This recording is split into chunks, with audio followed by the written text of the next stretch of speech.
এই ভাগবত কি, তোমাকে কোথায় পাবো?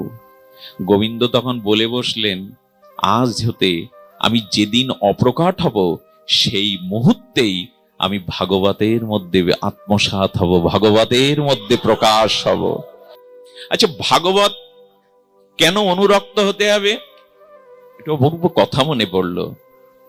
আচ্ছা, আমরা এই যে মন্দিরে যে রাধা মাধব তাদের বৃন্দাবন থেকে, নবদ্বীপ থেকে বা আমাদের জয়পুর থেকে যে বিগ্রহ আনি, এটা কি বিগ্রহ? এটা মণিময়ী বিগ্রহ। মণিময়ী বিগ্রহ। কাঠের যে জগন্নাথ তৈরি হয় তাকে বলে দারুময় বিগ্রহ, এই তো। আর যেটা আমরা ঘরে যেটা পটে আঁকানো, ওটাকে বলে পট চিত্র বা পট বিগ্রহ। দেয়ালে যদি ভগবানের বিগ্রহ আঁকানো হয় তাকে বলে লেখ্য, লেপ্য, এই তো। এগুলি সব ভগবানেরই দারুময়ী, মণিময়ী, হ্যাঁ, ধাতুময়ী। এগুলি সব কি হলো? এগুলি সব ভগবানের বিভিন্ন প্রকাশ, দারুময়ী, মণিময়ী, হ্যাঁ, লেপ্য, লেখ্য। তেমন এই ভাগবত কি? ভাগবত হলো ভগবানের বাগ্ময়ী মূর্তি। কি বললাম? পরম চমৎকারিত্ব রস বাগ্ময়ী মূর্তি। বোঝা গেল? আচ্ছা, এই যে ভাগবত পাঠ করছি, এত ভাগবতের জন্য জোয়ার বইছে, ভক্তের তরঙ্গ বইছে, আপনারা এত দূর দূরান্ত থেকে আর পথ ক্লেশ অতিক্রম করে এসছেন। তো এই ভাগবতটা আসলে কি? ওই মন্দিরে যেমন দারুময়ী, মণিময়ী বিগ্রহ, তেমন ভাগবতটা হলো বাগ্ময়ী বিগ্রহ। সাক্ষাৎ ভগবত হলো ভগবানের অক্ষর রূপ বিগ্রহ, বাগ্ময়ী বিগ্রহ। এই রূপেই ভাগবতকে দেখতে হবে, নাহলে অপরাধ হবে। ভগবান যখন অক্ষর ব্রহ্ম হয়ে প্রকাশ হন, শব্দ ব্রহ্ম হয়ে প্রকাশ হন, বাগ্ময়ী মূর্তিতে প্রকাশ হন, তার নাম হলো ভাগবত। আর ভাগবত জি আর স্বয়ং ভগবান অভিন্ন। কি বললাম? ভাগবত জি আর স্বয়ং সচ্চিদানন্দপূর্ণ ভগবান অভিন্ন। কি বললাম বলুন একবার? অভিন্ন। জয় ভগবত মহাপুরাণ কি, জয় ভগবত জি কি। ভাগবত এবং ভগবান অভিন্ন। কেন অভিন্ন? কেন অভিন্ন? উদ্ধবের হাত ধরেছেন ভক্তরাজ উদ্ধব। উদ্ধব গোবিন্দের বড় প্রিয়, প্রিয় সখা, অভিন্ন হৃদয়েষু, চিত্তমন অনুরাগে রঙিন, মনের যত সংবেদনশীল গোপন কথা আর আমাদের দ্বারকাধীশ কাউকে না বললে তিনি উদ্ধবজিকে, মনের কথা তো বান্ধবকেই বলা যায়, অভিন্ন হৃদয়েষুকে বলা যায়। তো উদ্ধবের হাত ধরে বলছেন, উদ্ধব, আমার লীলা অপ্রকটের সময় এসেছে। আমি লীলা অপ্রকট করে নিত্য লীলায় চলে যাব। কি বললেন ভগবান শ্রীকৃষ্ণ? 125 বছরের তার যে ব্রজলীলা, মথুরা লীলা, দ্বারকা লীলা অপ্রকট করে চলে যাবেন। তাই বন্ধুর হাত ধরে, হৃদয়েশ্বর হাত ধরে বলছেন, উদ্ধব, আমি অপ্রকাটে যাব। উদ্ধব বললেন, তোমা বিহনে আমি একটা ক্ষণও বাঁচতে পারবো না, তোমাকে আমার সাথে নাও। ভগবান বললেন, উদ্ধব, তোমাকে আমি রেখে যেতে চাই। আচ্ছা, ভক্ত ভগবান যখন দুজনে কোনো সিদ্ধান্তের টানা পড়েন করেন, জিতে যায় কে? কে জেতে? কেন? ভক্ত ভগবান একই বস্তু চাইছে। ভগবান বলছেন আমি অপ্রকাটে যাব, উদ্ধব বলছেন আমিও তোমার সাথে যাব। ভগবান বলছেন না, তোমাকে রয়ে যেতে হবে। এইখানে ভগবানই পিছিয়ে আসে, পরাজিত হয়, ভক্তকেই জিতিয়ে দেয় সর্বদা। অহং ভক্ত পরাধীন। এইটাই ঘটেছে সমস্ত লীলায়। দেখবেন যেখানে ভক্ত ভগবান, ভগবান কুরুক্ষেত্রে বললেন আমি কুরুক্ষেত্রের রণাঙ্গনে অস্ত্র ধারণ করব না। ভীষ্ম বললে তোমাকে অস্ত্র ধারিয়েই প্রমাণ করব তুমি ভক্তের জন্য প্রতিজ্ঞাও ভেঙে ফেলতে পারো। অহং ভক্ত পরাধীন। আচ্ছা, স্বয়ং ভগবান যদি পরাজিত হয়, আবার বলি কথাটা খুব ধ্যান দিন, স্বয়ং ভগবান যদি পরাজিত হয়, তাহলে সর্বশক্তিমান ভগবান, তার কিছু ভগবানত্বের, সর্বশক্তিমানত্বের হানি হয় না? যে কারো কাছে পরাজিত হয়, তাহলে তার থেকে শক্তিমান সেই যার কাছে সে পরাজিত হয়েছে। বোঝা যায় কি প্রশ্নটা?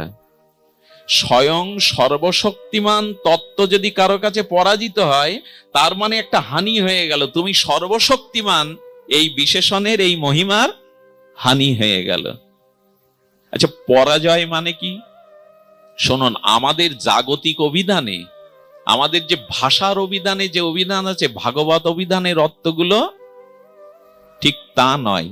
আমাদের জগতে পরাজয় মানে কি? পরাজয় যে হয় তার গ্লানি হয়, লজ্জা হয়, মাথা অবদমিত হয়ে আর তিনি পরাজয় বরণ করে লজ্জিত হয়ে স্থান ত্যাগ করেন, এই তো বাবা। কিন্তু ভগবান মাথা উঁচু করে বলছেন অহং ভক্ত পরাধীন। যে পরাজিত হয় সে মাথা উঁচু করে কি করে? সে গর্বের সহিত কি করে বলে অহং ভক্ত পরাধীন? তো গোবিন্দ বললেন আমি কারো কাছে পরাজিত হই না, কারণ আমাকে পরাস্ত করবার ক্ষমতা তিনি অদ্বিতীয় নেই। বলে তুমি যে বললে তুমি ভক্তের কাছে পরাধীন, ভক্তের কাছে তুমি পরাজয় বরণ করো, হলো ভক্ত আর আমাতে কোনো পার্থক্য নাই। আমি আমার কাছেই পরাজিত হই, অন্যের কাছে পরাজিত হই না। আমি এবং আমার ভক্তের মধ্যে কোনো পার্থক্য। আচ্ছা, নিজের কাছে নিজে পরাজিত হতে আনন্দ লাগে না দুঃখ ক্লেশ আসে? কথাটা বোঝা গেল না? আপনি ছেলেকে নিয়ে খেলছে কোনো মা, ছোট বাচ্চাকে নিয়ে খেলছে, যেই খেলুক, মা করে কি ইচ্ছা করে হারে, সন্তানকে জিতিয়ে দেয়। এই মা যে সন্তানের কাছে হারলো, এতে মার পরাজয় গ্লানি আসে না আনন্দ বেশি আসে? ভগবান বললেন আমারই অভিন্ন হৃদয় ভক্ত, তাই ভক্তের কাছে পরাজয় মানে অন্যের কাছে না, আমি নিজের কাছে নিজে পরাজয় স্বীকার করে আন। আর পরাজয় মানে, পরাজয় মানে পরা মানে শ্রেষ্ঠ, আর জয় মানে জয়। কি দাঁড়ালো?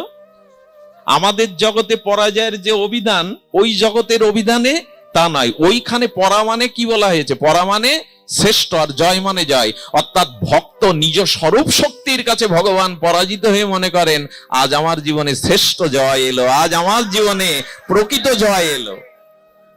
আচ্ছা, বাবার থেকে ছেলে যদি জ্ঞান গুণে বিদ্যায় আরো উন্নত হয়, বাবার এই পরাজয়টাই তো আনন্দের।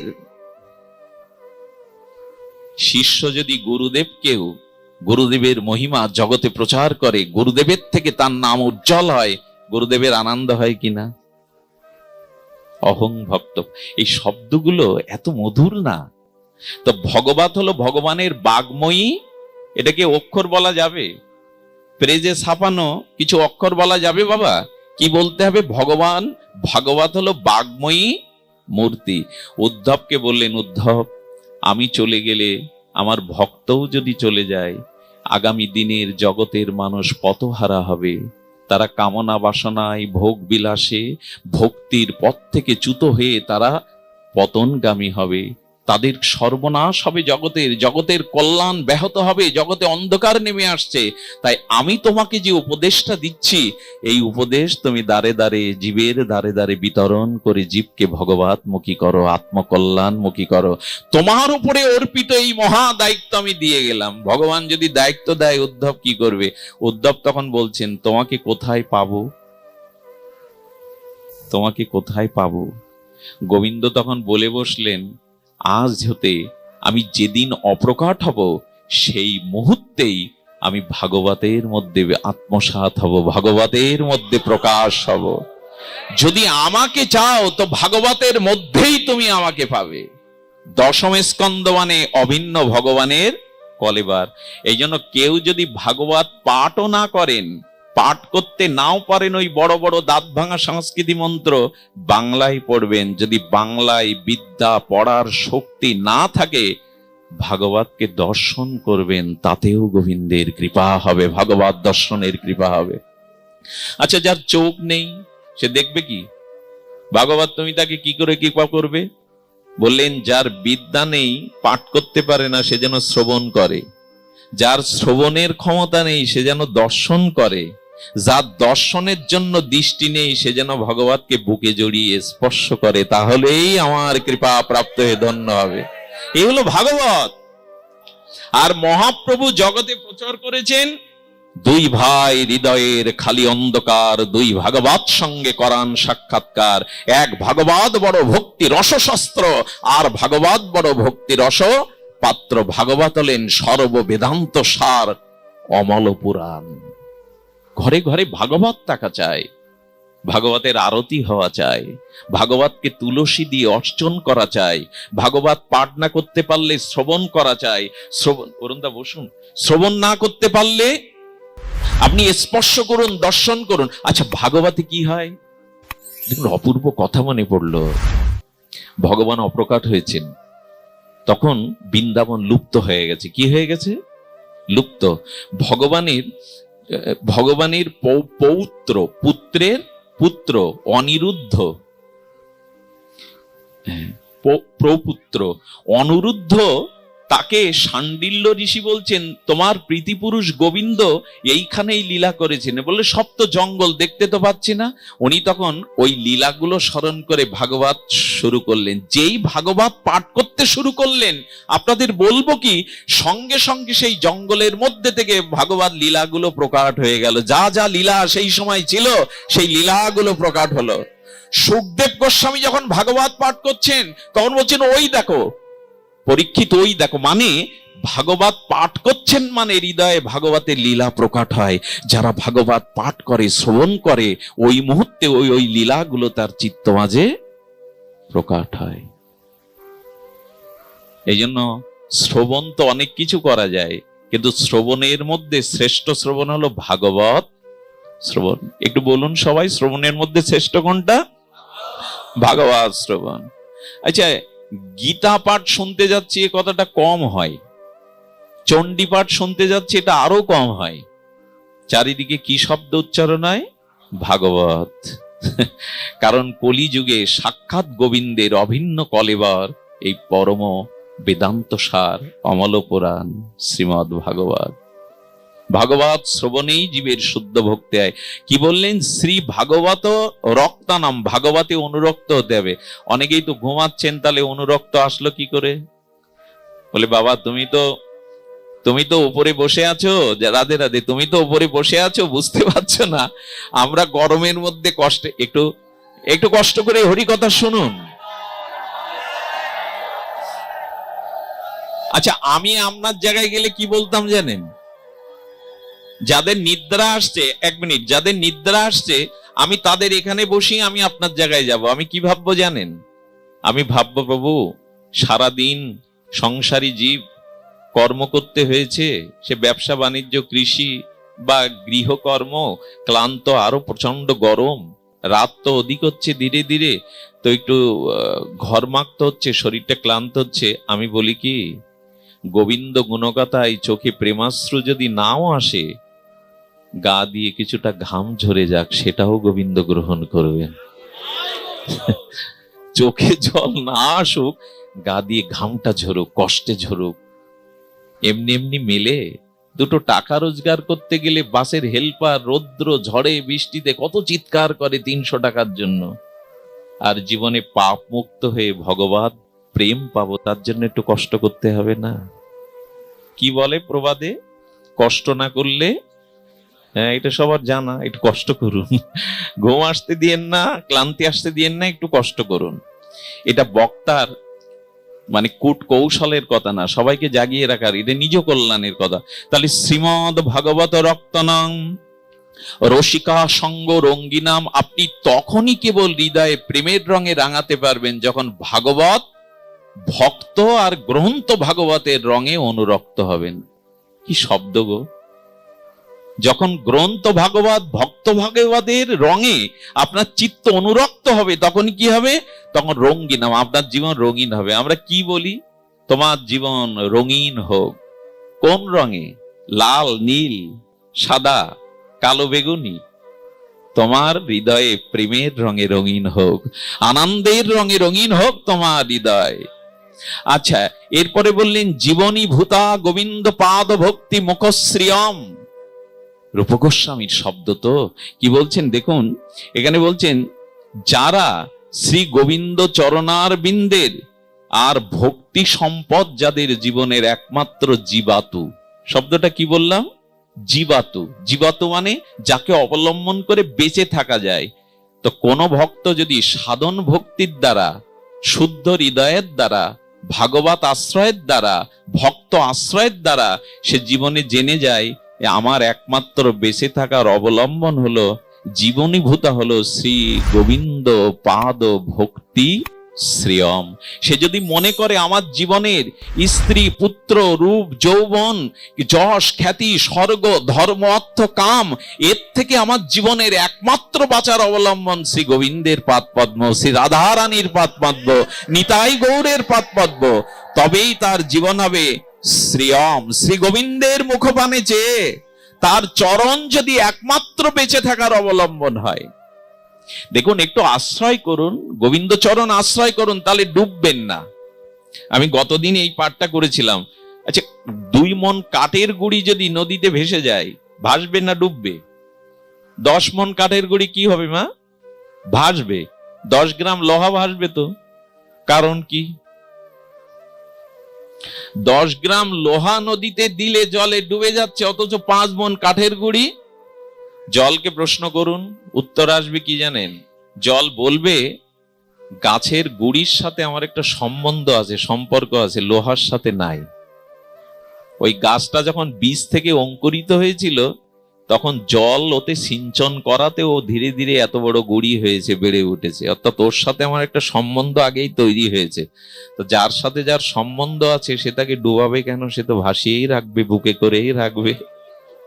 লোহার সাথে তো আমার কোনো সম্বন্ধ, তাই লোহা যেহেতু সম্বন্ধ নাই, তোমাকে পেলে ডোবাবো। কাঠ 5 মণ হলেও সম্বন্ধ আছে বলে ভাসাবো। আর উদাহরণ দেওয়ার প্রয়োজন আছে? একটু গোবিন্দের চরণের সাথে যুক্ত হন, তাহলে আর ডুবে যেতে হবে না সংসারে। আশ্রয় করিয়া ভজে তারে কৃষ্ণ, নাহিতা যে আর সব মরে। এই শুধু আসলাম, খেলাম, মরলাম, বাড়ি গাড়ি করলাম, পুনরপি জননং পুনরপি মরণং পুনরপি জননী জঠরে শয়নাম। ইহ সংসারে খলু দুস্তরে কৃপাহি পারে, ভজ মোরারে ভজ গোবিন্দম ভজ গোবিন্দম। গোবিন্দ ভজ মূঢ় মতে। জগৎগুরু শঙ্করাচার্য বললেন, এক কাজ করো, এই বারবার মার গর্ভে জন্ম আসা, বারবার জন্ম মৃত্যু যন্ত্রণা ভোগ করার থেকে এক কাজ করো, তুমি আর আসতে হবে না, আর বারবার জন্ম মৃত্যু আবর্তনশীল চক্রে অভিশাপ ভোগ দেবে না। তুমি গোবিন্দ চরণ আশ্রয় নাও, না হলে অকারণে যাওয়া আসা হয়ে যাবে, অকারণে। আশ্রয় করিয়া বাজে। একটা কথা মনে পড়ছে, যদিও পুরনো কথা। আশ্রয় করলে কি হয় জানেন? আচ্ছা, মাথা ভর্তি চুল আছে কিনা আমাদের সবার? এটা আবার সুগন্ধি তেল দেই, পরিপাটি করি, চুল না আঁচড়ালে হবে না। আমি তো পাঠের আগে আবার 2-3 বার চুল আঁচড়াই, যদিও নাই। তো পরিপাটি তো করা চাই। চুলটা এলোমেলো হলে পরিপাটি। স্নান করে এসে আগে আয়নার সামনে, চুলের এত দরদ, কেশের এত সৌন্দর্য, আর এই কেশ মাথায় নিয়ে তো ঠাকুর ঘরে যায় কিনা, ঠাকুরকে ভোগ লাগাই। কিন্তু এই আশ্রয় থেকে, মাথার মূলে চুলের কেন্দ্র আশ্রয় থেকে চুলটা খসে যদি ভোগের উপরে পড়ে, ওটার নিবেদন হবে তো? নিবেদন করা যাবে তো? মাথা ভর্তি এত লক্ষ লক্ষ চুল, তা মাথায় নিয়ে নিবেদন হচ্ছে, একটা খসে পড়লে সেই ভোগ আর ভগবানকে লাগানো যাবে না, আপনিও পাবেন না। কারণ কি? বলো, আশ্রয় চ্যুত হয়ে গেছে, এই জন্য অপবিত্র হয়ে গেছে। জয় রাধে, বলো না রাধে রাধে। আশ্রয় না করলে তার মূল্য নাই, সে অপবিত্র, তাকে কাজে লাগানো যাবে না। আচ্ছা, পাখি উঠছে 2 ডানা আকাশে, নীল নীলিমায় সবুজ বনায়নে, আর ডানা মেলে পাখি উঠছে। পাখি উঠছে, ওর পাখনা থেকে একটা পালক যদি খসে পড়ে, আশ্রয়চ্যুত হয়, উড়বে তো? ও ধুলায় ধূসরিত হয়ে পড়ে থাকবে।